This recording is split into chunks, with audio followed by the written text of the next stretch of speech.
Things that you'll be doing as a team that are similar, and what are some of the things that you're going to be doing that are new with a new coaching staff in place? Things that are similar. We're just going to keep on having a hard work ethic and just keep going hard in the practices, and then differences that we will just be more of a stronger unit and do better this year. You know, you had a really good team a few years ago with Reggie Tharp leading the way, and those guys took your lumps the last couple of seasons, but what do you learn from that? Because you guys have got a lot of SAC Friday night, Saturday night experience. How do you pay that forward and turn it into W's this time around? You just learn from the mistakes and grow from them, and hope to do better this year and to make those mistakes into good things. What do you see as the strengths for this Concordia team?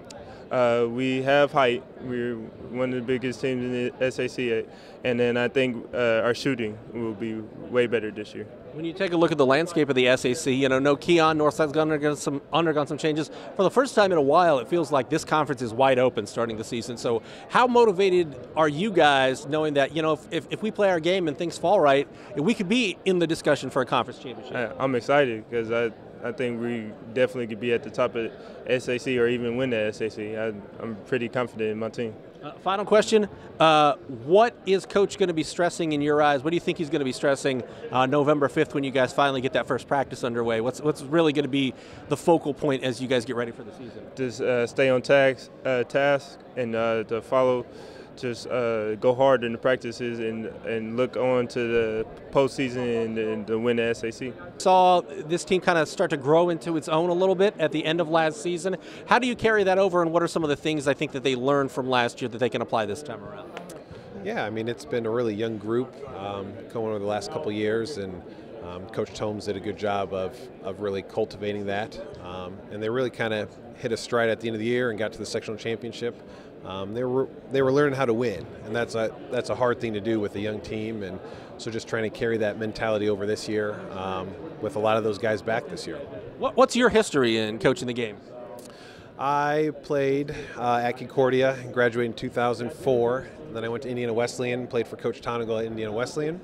Then I spent 5 years at Cherubusco High School as the assistant under Coach McBride, and then came back to my alma mater, coached 3 years with Coach Agold and Coach Ranking, and then got the assistant principal job the last 2 years. So I kind of took the last 2 years off and realized, all right, I miss it and I want to get back into it, and the opportunity came up. So, how much pride do you take in, you know, going back to your alma mater and trying to, you know, restore it to a certain degree back to the top level of the SEC? I mean, it's a program that played for the, you know, state championship really not all that long ago. Right, 5 years ago. Yeah. That hasn't been that long, and again, we haven't had a winning season since that year. So, just trying to get that back. You know, even when I play, that's kind of our mantra this year is kind of respecting tradition and kind of looking back over the history of Concordia. And you know, when I went through in 2003, 2004, we were #1 in the state in 3A, and we had good teams. We won shared the conference title, won a holiday tournament, and so really want to get that back into the program and feel like I got a good group of guys this year that are ready to do that. When you take a look at the SAC this year, you know, with Keon Brooks gone and you know, Northside's undergone some changes, it feels like it's really wide open for the first time in a while.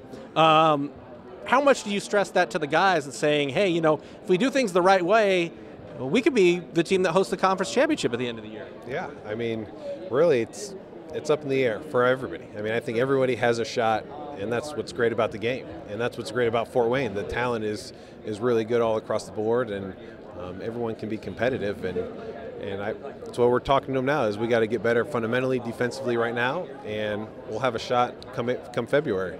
What are some of the names of the guys that are going to be taking on big roles for you this year, and what are some of the names of guys that maybe didn't have bigger roles in the last year? They're going to be asked to step up and be called upon on a, you know, Friday night SAC doubleheader night. Yeah, well, I got the top 3 scores back in Jane Dance and Adam Gottschalk and Braden Pearson. And they've been great over the summer and this fall, just leading it with good examples.